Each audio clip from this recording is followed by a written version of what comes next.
હજુ થોડા સમય પહેલાં જ જે વિસ્તારમાંથી રાજુ સોલંકીના પરિવારની ગુંડાગીરી બાબતે ધરપકડ કરી હતી, તે જ જૂનાગઢના અખાડિયા વિસ્તારમાંથી એક વધુ ધરપકડ કરવામાં આવી છે.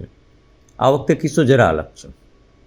આ વિસ્તારમાં પોતાની ધાક જમાવવા બે યુવકોએ એકબીજાની શરીરે ઈજા કરીને પોલીસની ધમકી પણ આપી હતી. આ એરિયામાં કરિયાણું લેવા ગયેલ મહિલાઓ સાથે લૂંટ કરતા મહિલાએ પોલીસને ફોન કરતા જ ઉશ્કેરેલાએ બે શખ્સોએ મહિલાના પેટ પર છરી મૂકી દીધી હતી. જોકે આ દરમિયાન જ પોલીસ તુરંત આવી જતા બંને નજીકના ધાબે ચડી ગયા હતા અને એક શખ્સે તેના સાથીને કાચના ટુકડાના ચેકા મારી અને પોલીસને ધમકી આપતા કહ્યું કે મને પકડશો તો મારા મિત્રને મારી નાખીશ અને તમને એટ્રોસિટીમાં ફિટ કરાવી દઈશ. આ ઘટનાનો ચોંકાવનારો વિડીયો પણ સામે આવ્યો છે. કરિયાળી રહેવા દે.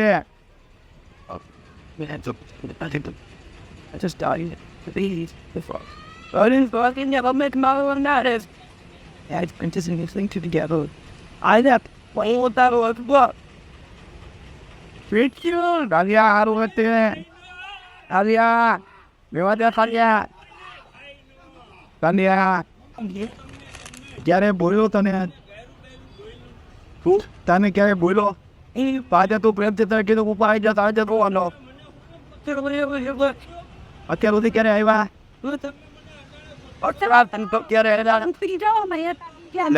સીડી આવે સ્પીડી આવે.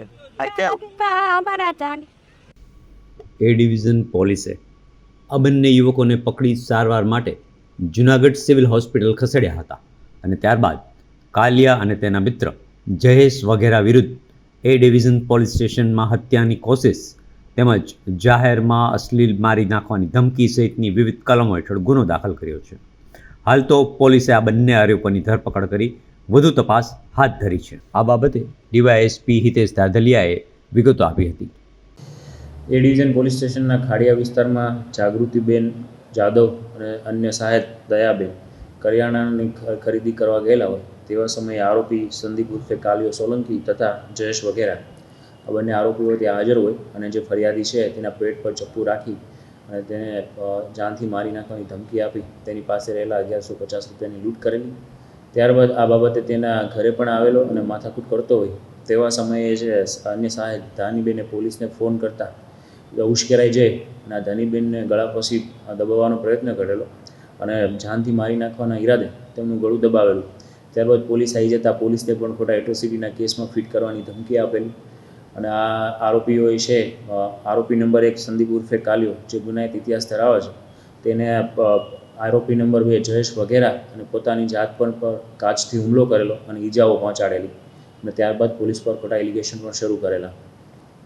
સાહેબ, ખાસ કરીને આ જે આરોપી મુખ્ય છે કાલિયો, એણે એના મિત્રની હત્યાનો પણ પ્રયાસ કર્યો છે તેવું પણ ઉલ્લેખ છે.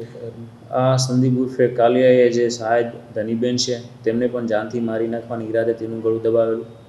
ત્યારબાદ જે તેનો મિત્ર આરોપી નંબર 2 છે જયેશ વાઘેરા તેના પર પણ કાચ વડે હુમલો કરેલો અને આ ઉપરાંત તે ગુનાહિત ઇતિહાસ ધરાવે છે. અગાઉ પણ તેના વિરુદ્ધ લૂંટ, એક્સટોર્શન તેવા બધા ગુનાઓ દાખલ થયેલા છે. એ ડિવિઝન પોલીસ સ્ટેશનમાં આ બંને આરોપીઓ વિરુદ્ધ બીએનએસની કલમ 109, 311, 296B, 351, 226, 54 તથા જીપી એક્ટ 135 મુજબ ગુનો દાખલ કરવામાં આવેલો છે. હાલ બંને આરોપીઓને રાઉન્ડ અપ કરવામાં આવેલા છે.